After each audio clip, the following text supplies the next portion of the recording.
Good morning. Hello, hello, hello. Welcome everyone. Welcome to the start of your Seneca College journey. My name is Leonard Park, and as the manager of student life and on behalf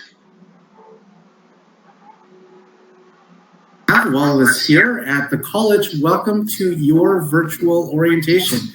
Now, just a couple of housekeeping items before I hand it off to this beautiful panel of smiles. What you're looking at today, this whole sort of environment in this live sort of panel, you can move around and you can change the layout however you like. You can make this bigger, the screen bigger, by grabbing the bottom right corner of any of the sort of rectangles or panels within, and you can sort of organize it however you like. On the left side of your screen, under our panel sort of icons and panel profile pics, under that you will see a QA function where you can drop questions, and we will do our best to answer them. You'll also see a panel with some resources. These are incredibly helpful tips, tricks, reference points for you to click on, to save, and to keep to help you on your journey. Also, below this box, you'll see that it was being transcribed, and at the bottom right of the box, you can find a language function, so you can find a language that suits you. So that's enough from me. I'm going to hand this off to your very capable host and the panel of wonderful students, and I'd like to introduce all of you to Tony Petit. Thanks all. Thank you, Leonard. Hello, everyone. Good morning, good evening from wherever you are tuning in from. My name is Tony. My pronouns are she and her. And I'm very privileged to be the host of this morning's student panel. I'm a student as well in the CYC program going into my fourth semester. And I'm very happy to be here with a panel of students who are here just to answer some questions that you might have as a Seneca student. And what we'll do is we'll just start maybe with Mike. If you would just want to introduce yourself and what program you're in, that would be great. Yeah, of course. Thanks, Jenny. Hi, you guys. My name's Mike. I am currently in the social service worker program and going into, actually, I'm in my first semester now, I guess. It's kind of weird to think that I'm already graduating. Yeah, that's me. And Aiden? Thanks, Tony. I'm Aiden D'Souza. I'm currently in the Bachelor's of Interdisciplinary Studies program, a degree program at Seneca. I've also graduated 3 different times from Seneca from 3 different programs.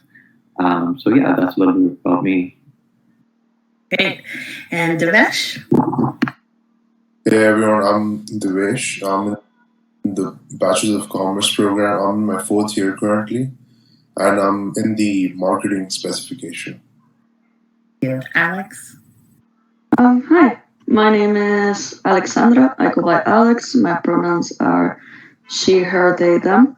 I am studying graphic design, and I'm coming into my 5th semester. And last but certainly not least, Rahima. Good evening. My name is Rahima, and I am studying social service work with a focus on immigrants and refugees through the accelerated stream. Thank you. Thank you for your introduction. So basically, we're going to go through a series of questions with our students. But if you have questions, feel free to pop them into your Q&A. And if it's something we see that might benefit the whole group that is here, we will do our best to answer that as well. So the first question, and we'll just go in the order that we just started in, is why did you choose to study at Seneca? All right, I'll take that off. So pretty much for me, this is actually my 3rd time in any kind of post-secondary education. So I've been to Humber, I've been to George Brown. I think I've done like my rounds. So Seneca was kind of like, oh, I've never been to Seneca before. And honestly, it's been such an amazing experience so far. I like just even in an online environment, there are so many supports and services that you can access. And that's pretty much why I chose Seneca. Great. You did? Yeah, good question. So I started off in the Police Foundation program right when I came out of high school. And I wanted like an education where I get like hands-on experience and real-world learning. more on the practical side. And I knew that Seneca's Police Foundation program had a really good reputation. So that's probably one of the biggest reasons I chose to study at Seneca. Also, I've been going to Seneca for a long time. When I was a child too, I started at Seneca summer camps when I was 8 years old. So it's been a part of my life for a while now, and I really enjoyed it. So yeah, those are my two main reasons. Dinesh? So, sorry. This is my first time in Canada, so I was pretty unsure as to which college and everything to choose, but I heard a lot from my friends and family as to choose before choosing Seneca as well. And one thing that I chose Seneca for was, especially because when I was joining my business program, I heard that there was a smaller class sizes, so it was much easier to connect with my professors. And I feel like I've been able to apply a lot of my content that I've learned throughout my classes as well. Thank you. Alex? Like Mike, this is actually my third time going into post-secondary schooling. And I actually decided to go with Seneca because I heard it was one of the best colleges for graphic design in the industry. And Rahima? I also have a previous education. I have a bachelor in arts from University of Toronto. I was looking to go back to school to study social service work practically. I did so much research. I had Excel sheets open of all the different colleges that I could go to, and Seneca by far was just the best choice. It had a hybrid program. I could just study online from the comfort of my home. I looked at all the courses, what is it that I wanted to learn, and it was the best and most easy decision I ever made. Thank you so much for your answers. And so now that you're all here, Mike, I have a question for you. So what services have been helpful to you at Seneca, and which ones would you recommend to students? That's a great question. There are so many services that Seneca offers. I think the one thing that I really want to highlight, even though I wasn't the participant, I was a mentor. It's called the SMILE program at Seneca. So pretty much student mentoring in life and education. It's a great service that you get connected to somebody in like a senior semester of your program or somebody within a similar identity as you. It's a great service because you kind of get all the necessary tools that you need to be successful in your semester. The counseling and accessibility services, I will always recommend these services just because self-care is super important and something that we don't usually do.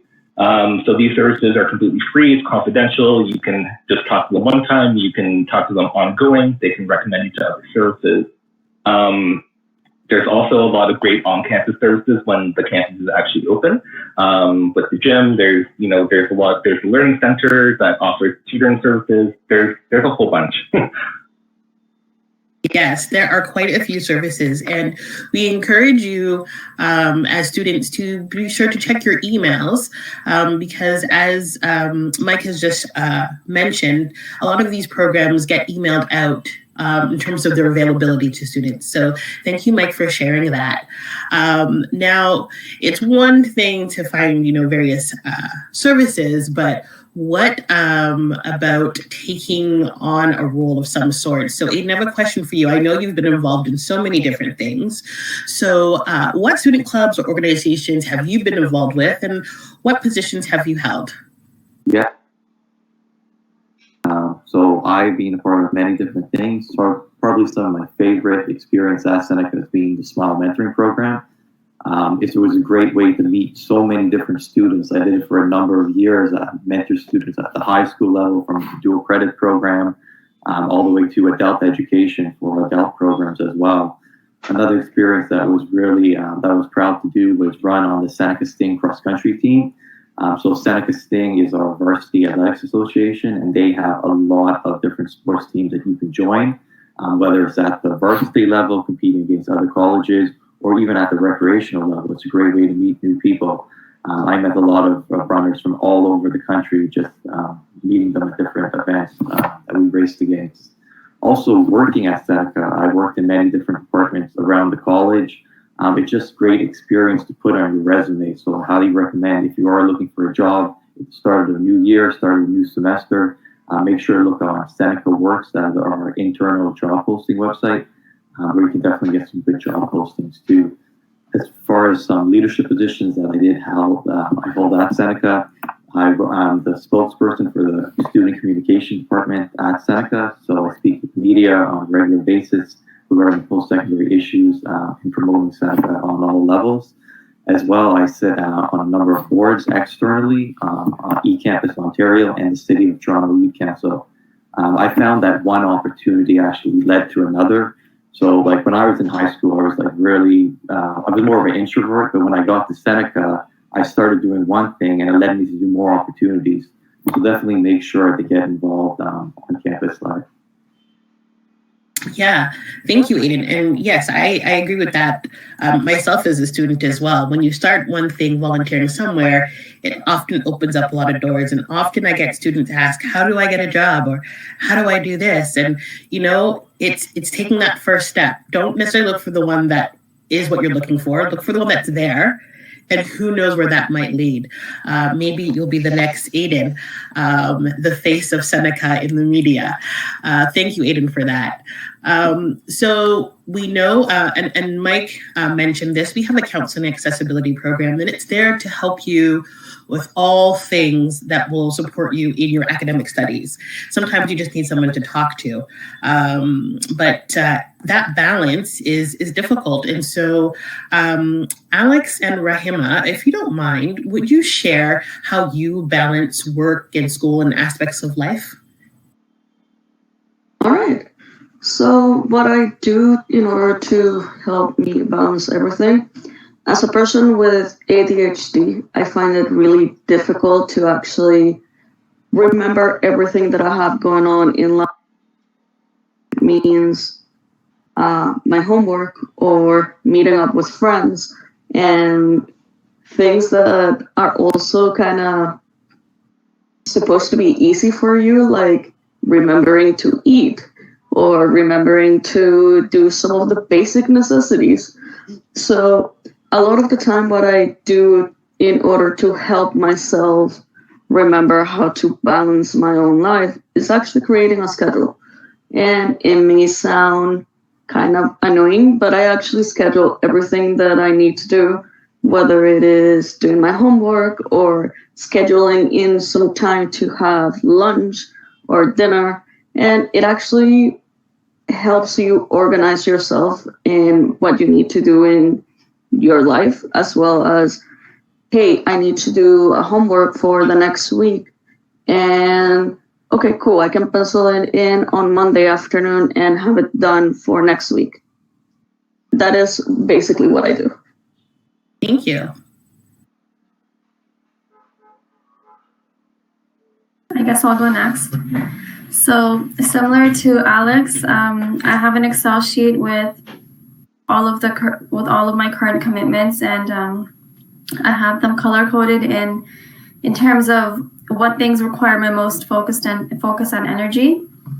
But my personal style is, I know that if I'm always so focused or always so, bent on I have to reach all my achievables, then I'm gonna burn out.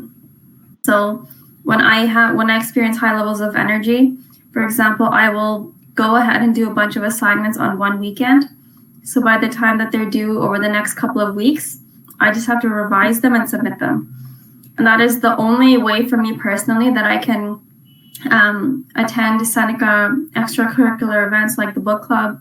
It's the only way where I can, continue my personal blog, fulfill my, volunteer obligations outside of Seneca. And it's really just finding your own pace, what works for you. So for Alex, the schedule works. For me, it's finding that energy and seeing what can I do now and just getting those really important things done. Thank you. Yeah, and to both those points, I just want to reiterate the SMILE program, as Mike and Aiden have both mentioned, as a great resource towards that end. But both Alex and Rahima have shared. If you want someone to walk along with you and help you figure out some of those things, a Smile mentor is someone who might be able to do that for you. And Devesh, I'm going to come to you because one of the things I know that I do is I print out every single addendum as soon as it is available. It is my life source throughout the semester. It's color coded and it's ripped by the end of those 4 months, but I use those as my sort of way of organizing myself. But towards that end, how much time would you say you spend or you recommend spending on homework, assignments, and lab things outside of the classroom? So this depends from like the level of difficulty between like the course and the assignments assigned to you. But I would say at least like because personally I like to give myself at least 1.5 to 2 hours per day. This gives you enough time to like go over your assignments, finish off any pending work, and also helps you stay behind your deadline. Like as many of you said before, even like color coding and making sure that your addendum is all followed and everything, making sure that you finish all of your stuff before the deadline, gives you enough time to even like go to the extracurricular activities even after, making time for those as well. So I would say at least 1.5 hours per day would be a good estimate for you to complete any of your assignments. And a follow-up question to that is, if you need help with your assignments or just general academic support, what services are there? As Mike mentioned before about the Learning Center, the peer tutor, as well as something that personally helped me as well, because this was my first time. I'm an international student, so I was pretty unfamiliar with like the formatting options, like the AAPA, MLA. So the library helped me a lot with that. So I was just like going through, making sure, and the library also helped me with most of my reports as well. So in marketing, we make lots of reports. We make lots of most of the reports that we make. We need lots of resources from outside. So the library helps us with a lot of any sorts of material that you may need, any sorts of formatting options, and all of this help that you might need. You get them all from mostly the library. It's been a good source of help for me. Thank you. So to that point, just popped into my head, we have, Seneca is all about integrity in terms of the work that students submit. And we take plagiarism very seriously here. And sometimes that happens simply because you just don't know. I know when I went from high school to university, I am pretty sure I plagiarized a lot. It was not intentional. I just didn't know how. And so as Devesh has mentioned, the library is an incredible resource, virtually or in person. And if you go to the Seneca Library's site, you will see all types of ways to connect with people on that side, and they will help you with citations. They will help you with putting together your outline, even how to break down your assignment. We have an assignment calculator which will tell you how to break it down so you can get it done on time. And if you're like Rahima and you have those spurts of energy, you can make those adjustments to it. So there are lots of resources there for you to be successful academically. But as we know, we're in a pandemic, and that's why everything is virtual these days. I want to talk to the online experience. Rahima, could you share a little bit about your experience online as a student? Sure.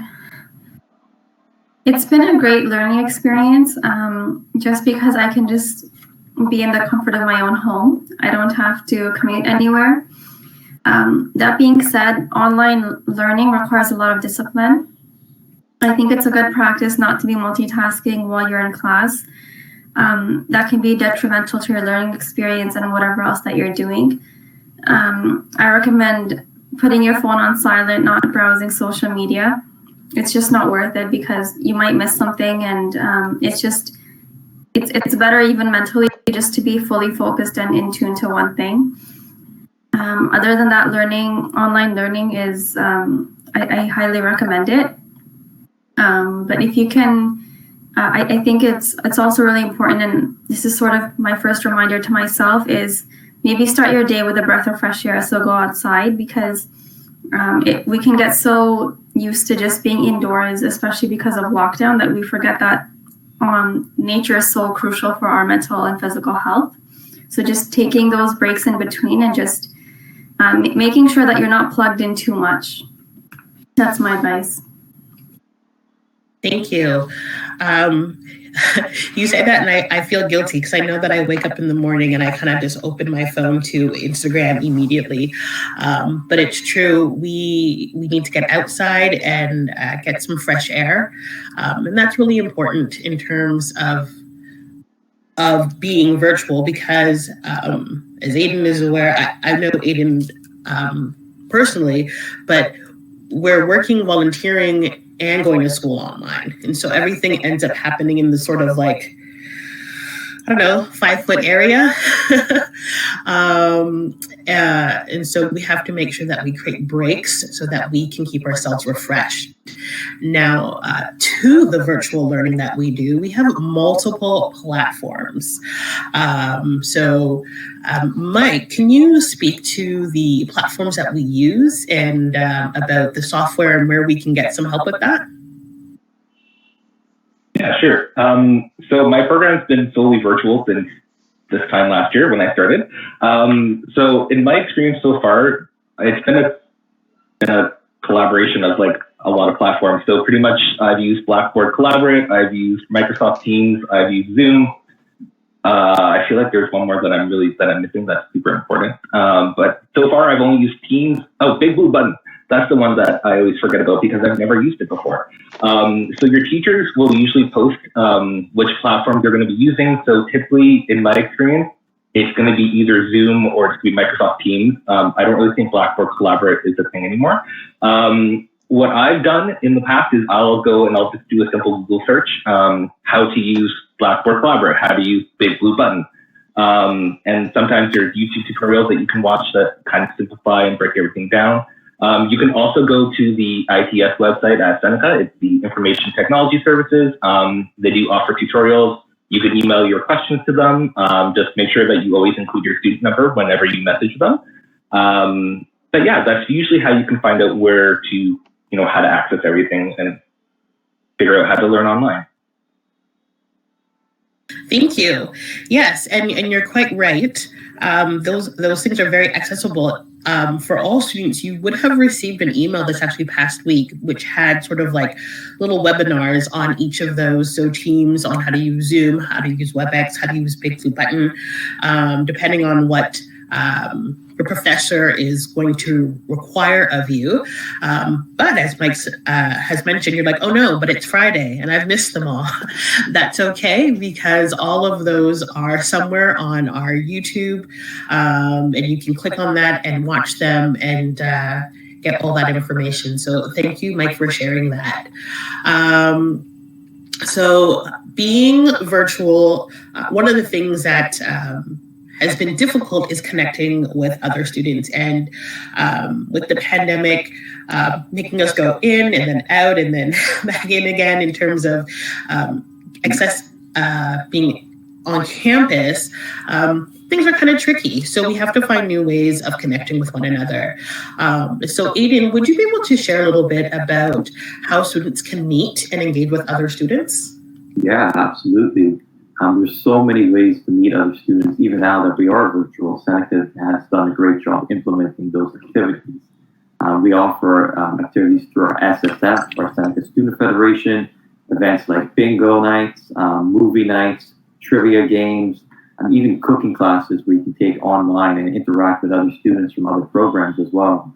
Our Athletics and Recreation Department has also great activities where you can meet new students. We offer fitness classes, everything from Zumba to yoga, cardio, high-low. Every week where the same group of students come, they work out, have a fitness class together that is virtual, as well as different sport teams, trivia nights as well too, and scavenger hunts with the recreational department. There's a whole bunch of different activities with athletics and recreation. SenecaSting.ca is a great website to find all that. Even our student life department They offer Netflix parties, book clubs, different cultural events that happen all throughout the year. Their social media has some great content on it. Shout out to all the digital content creators on there. They do a great job of updating the students, but there is a lot of ways where you can get involved at Seneca. The best way is just follow our social media channels.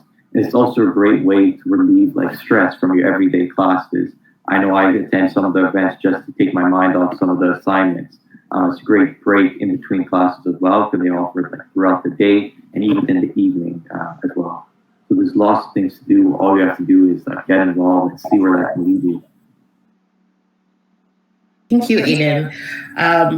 And I don't know if everyone caught all of the different plays that you can get involved, but there are two that I want to highlight from what Aiden mentioned.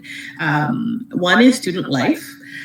There is a calendar of events, and if you go to your My Seneca sort of homepage, on the top right side, you'll see sort of a student life calendar link, and you can click on that, and it will show you all of the events that are happening that are being hosted by Student Life, and that's anything from international hangouts, the daily and the nightly, and all types of ways for you to engage. The other one is SSF. They also have a calendar of events, as Aiden has noticed, and that's at SSF, Seneca Student Federation, Inc., INC.ca. And if you go there, they also have a calendar of events, and they also have live chat as well. So if you have questions about how to get involved with those events, there are those people there who can help you with that. So thank you so much, Aiden. Also, Aiden brought up a really good point. We are very active on social media. And he did a great shout out to all of the content creators. They do an amazing job. So if you want to know about events and you want to know what's going on, who's hiring, all types of things like that, please follow us on our social media handles. Instagram is the best way. There's a Seneca college one. There's Student S Life. Athletics and Recreation has one. I don't know what it is. Aiden, do you know what it is? I think it's Newnham.rec, or I think it's something like that. That's the main one where you can get the recreational activities. Yeah, and then SSF has one too. So if you just start typing in those things, they will definitely pop up. And if you follow them, you will be definitely plugged in. So thank you for that. So I have another question for sort of all of you, and I'm trying to figure out how to phrase this one. We'll do this one first. So what is one thing that what is one thing you know now that you wish you had known when you started at Seneca? And let's start with career, because the first semester is always the most lonely semester when you're starting out, because there's too many new things coming at you and you don't know how to talk to people maybe. And if you feel lonely in the first semester, 100% encourage you to go for the mentorship program that we have. It is absolutely great. I got to meet a lot of new people through it. Log out from social media, log out from your phone. Put the distractions in your bedroom or your living room, wherever you're learning from, away, and just immerse yourself in the knowledge. Maybe you don't know what the professor is saying, maybe you've heard of it before, but it's in the long run, it's just you want to remember this as a time where you were really just you were all there. That's what I have to say. Thank you. Devesh? For me, it's going to be more from the academic point of view. So for me, it's going to be, I wish I knew to make sure my addendum and everything was printed out, put on my wall, and just keep looking at it. Because semesters run 14 to 15 weeks. And before you know it, the semester is already coming to an end, and you have exams already due, assignments due. Everything's just back to back to back. So for me, before I would start, and for any of you students over here who are going to start this semester as well, just making sure that you talk to your professor, get all your addendums, color code them as the the panelists said before, and also like just putting them somewhere that you can see it, and just so that you can stay on track, making sure that you complete everything before your deadlines and everything as well. Because I know that I personally struggle with that as well, and that's something I wish that I could have done, and that's what I do religiously now as well. Thank you. Eden?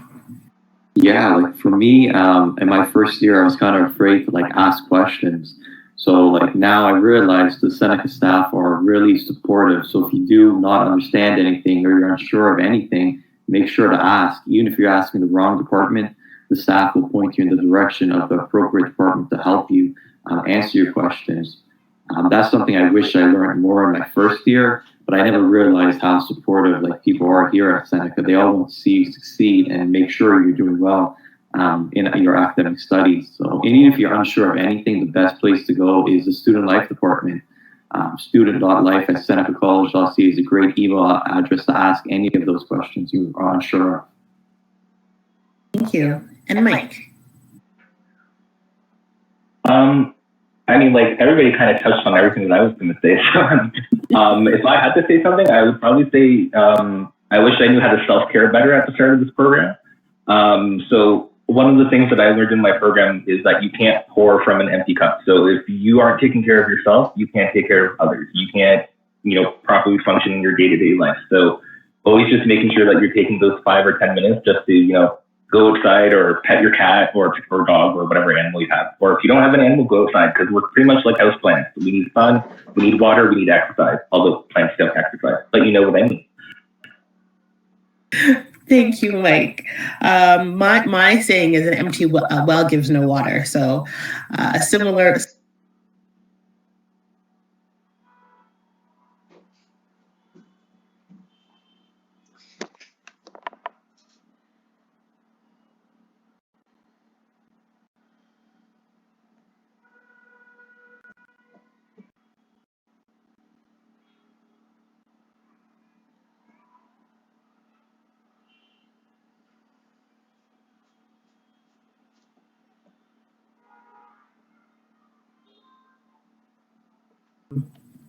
In terms of being in the class space, but virtually.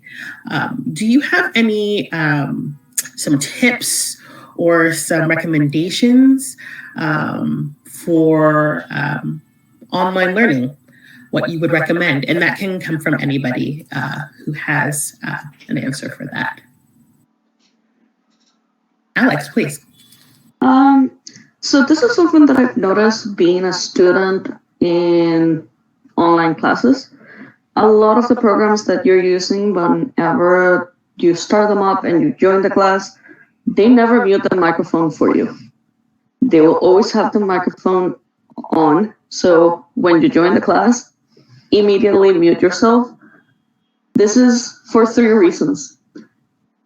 Sometimes you actually forget to mute and start talking to somebody else that needs your attention immediately. We can hear your whole conversation in the class. Maybe sometimes you're going to say things that you don't want people to hear in the class. I've heard a lot of weird things in class. Sorry about that. The other reason is if you have an 8 a.m. class and somebody comes into the classroom and has the microphone still on, and suddenly there's a big noise, like your alarm that you completely forgot to stop snoozing, that will scare them. I have scared a lot of my classmates doing this. And the third, whenever a professor actually starts talking, it is actually seen as if you're in the classroom setting and you're talking over top of the professor. This is something that a lot of professors will mention about, and they will ask students to mute as they are trying to teach the class, because it also creates a lot of interference whenever a professor is talking and somebody else starts talking. If you have noticed throughout the panel, we have not been trying to talk on top of each other because this creates a lot of noise interference, and you're not able to hear, say, if Tony and I were speaking at the same time, you would not be able to hear anything either of us are saying at the same time. So keep that in mind as you start your online classes. Thank you, Alex. Anyone else have any other tips or recommendations? Yeah, I have one tip that I would like to say is participate. Professors always like it when you engage in the class. They don't want to make it seem like they're talking to themselves for 2 hours. Even if you just typing one thing in for the whole class, like I'm commenting on a specific section of the lecture, that does help. It shows that you're actively there. So even if you just need to ask a question, they like that too. They don't want to seem like they're all by themselves in the lecture. So make sure to actively. To leave a lasting impression, oftentimes they will say, hey, add me on LinkedIn. So follow through with those things, because when your profs are teaching, maybe 200 students a semester or even more, you really want to stand out. You want to be memorable. You want to have something. Even if you ask a prof 1 or 2 years down the road, hey, can I get a reference? You want to be able to remind them, I was in your class. The discussions on XYZ topic were so fruitful, so much fun. It's a slow journey getting there, but it's a good practice to have, so that they can be more, I guess I want to say more welcoming to your requests when you ask for those references later down the road. Definitely.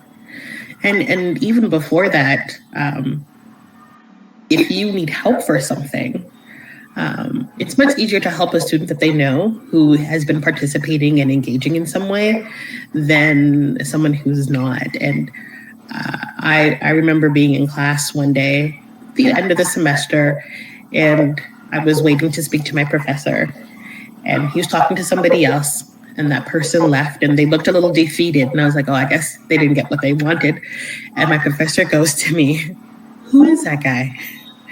And it turned out that my professor had no idea who that student was, because they had not shown up, they had not participated, they had not done. And so he could only help him so much, right? So my one tip is be prepared to turn your camera on at all times.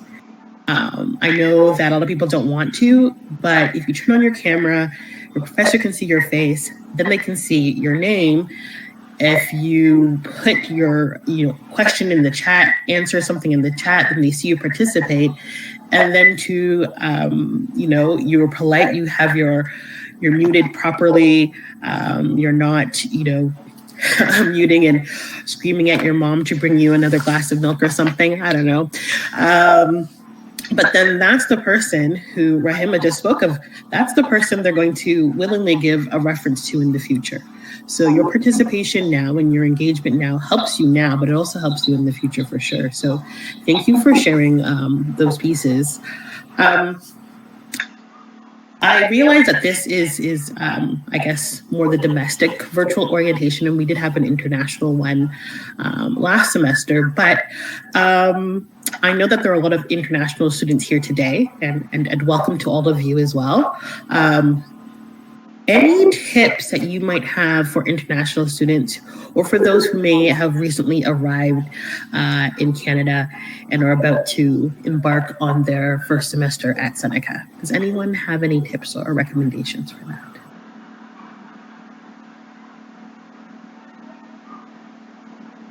No, I'm trying to think of who. Yeah, go ahead, Devesh. Yeah, I can go ahead. So from the resources point of view, as to like getting your SIN, getting used to housing, getting like some sort of information as everything as well. So you're going to find that all on the Seneca College website on the international section. But for any like sorts of tips from my end, like as to like whatever I went through, so that's going to be like getting comfortable. It's going to be like, so many of you that are going to be coming into the country, it's going to be a new experience. You're going to be confused, you're going to be happy. It's going to be like a mixture of emotions. So just make sure that you get comfortable with everything, especially in terms of when it comes to classes and everything. Just making sure that you're comfortable with your professor, any classmates that you have online as well. Just so that you get accustomed to them. You're going to be seeing them almost every week. So just having a friendly interaction with them, so that they can also give you like better information, as the professors can give you better information. They can teach you better. They can even like guide you better throughout the course as well.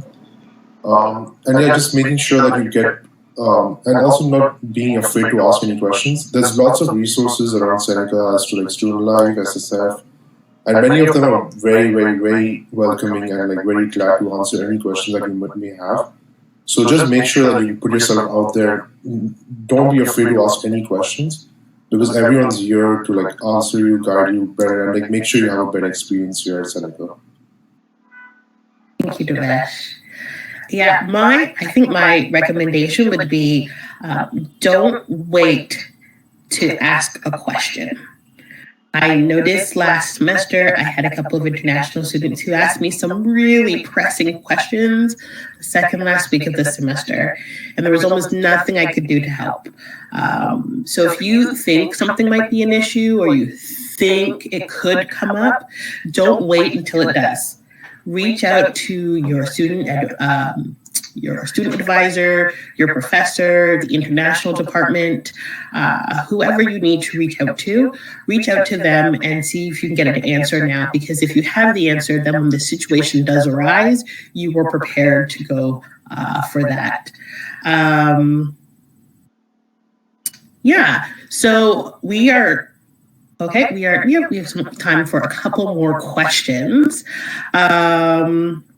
So in terms of online, we are going to be back on campus. I'm going to speak this now. I really hope that we will be on campus, hopefully before or by February. I know that we are officially closed until the 24th, and that doesn't mean we're completely closed. It just means that services are closed on campus.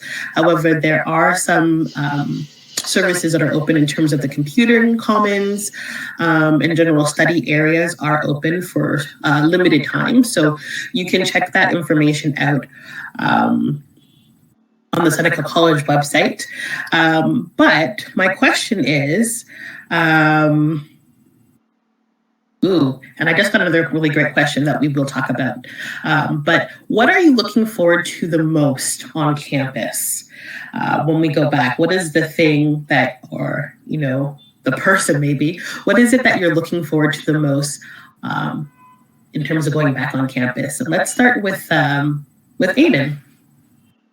Yeah, so I guess I've been on campus before, within the pandemic, but just to be back fully on campus, I'm excited to see my professors and being in an actual classroom again.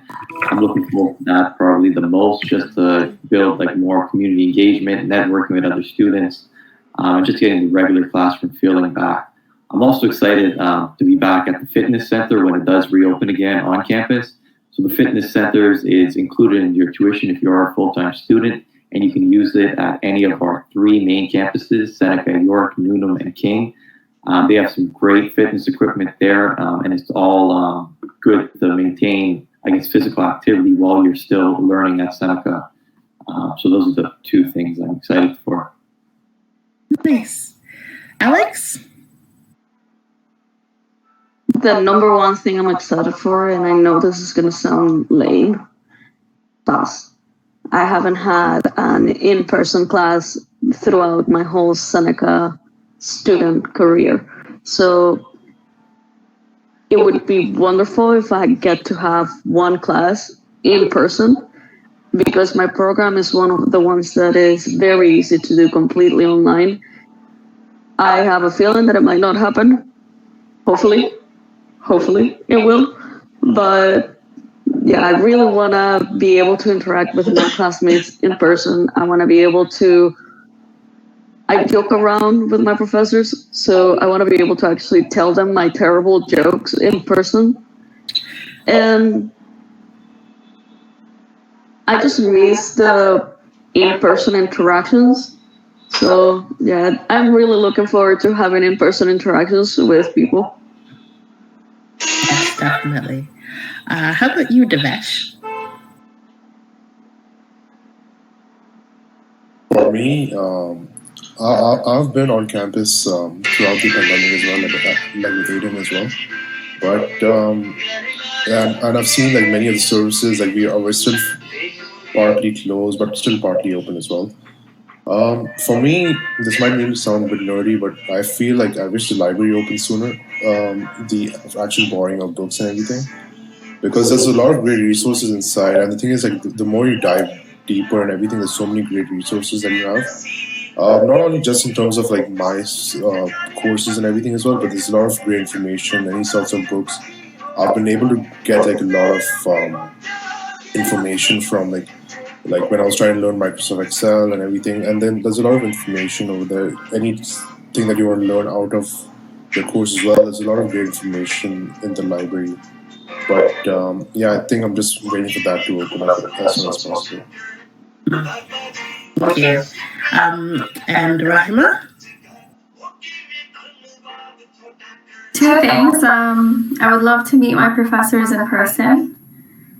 I think you get really close to your professors, and it would just be nice just to, grab a coffee at lunch and just talk to them outside, in a face-to-face setting. So I definitely miss that social interaction aspect. And number two, I've been attending a lot of the Seneca virtual game nights, but I would love to attend a hangout that's in person where I just don't even remember what it's like to hang out with people in a very large setting that are all students. And yeah, I think it would just be really nice.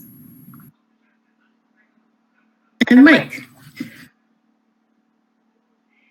Wow, you guys left me like nothing to say. Honestly, and pretty much just what I honestly don't have anything to add to this because everybody kind of touched on everything that I had to say. Okay. I'm honestly though, I'm looking forward to Starbucks. I'm not gonna lie. I miss walking to Starbucks every morning. I don't know.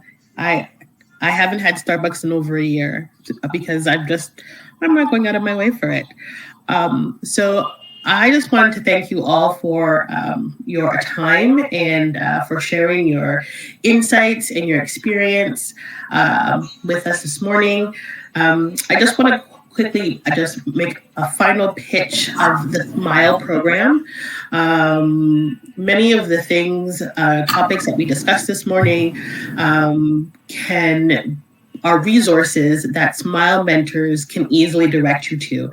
And so if you have a SMILE mentor, you sort of have an in to all things Seneca. So they are accepting applications now as mentees. And so if you search for SMILE, when you go to the Seneca College website, you can find the link there.